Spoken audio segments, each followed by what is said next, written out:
Ermənistan müxtəlif ölkələrdən vətəndaş qəbuluna başlayır. Buna səbəb isə ölkədə demoqrafik boşluqla əlaqədardır. Gündəm xəbərin efirində 13 fevral tarixidir və bir məlumatı diqqətinizə çatdırırıq. Belə ki, Ermənistanda sığınacaq üçün müraciət edənlərin statistikası ölkədəki demoqrafik və sosial vəziyyətlə bağlı yeni sualları gündəmə gətirib.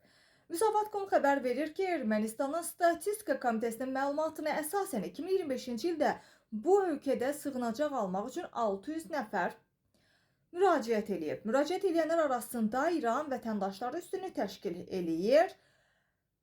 Sayca 197 nəfər. Bundan başqa Ukraynadan 86, Rusiyadan 44, Əfqanistandan 34, Misirdən 34, Kubadan 30, Suriyadan 29, İraqdan 27, Nigeriyadan 16 və Livandan isə 11 nəfər qeyd olunub. Məlumata görə Türkiyədən də 7 nəfər sığınacaq üçün müraciət edib. Onların arasında bir az yaşlı qız və 35 yaşdan yuxarı olan 6 kişi var. Ehtimal edilir ki, bu şəxslər erməni mənşəli Türkiyə vətəndaşları ola bilərlər. Statistikada diqqət çəkən məqamlardan biri isə 2025-ci ildə bir Azərbaycan vətəndaşının da Ermənistanda sığınacaq üçün müraciət etməsi ilə bağlı məlumatdır.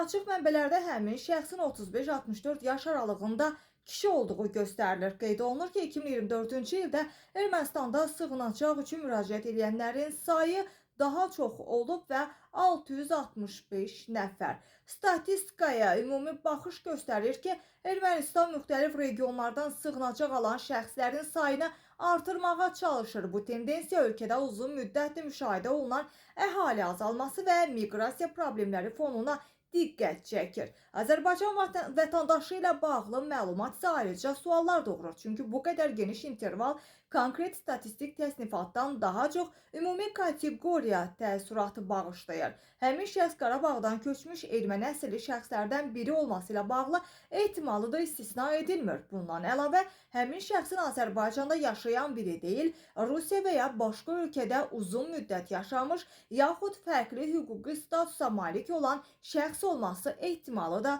mümkündür deyə məlumatda bildirilir.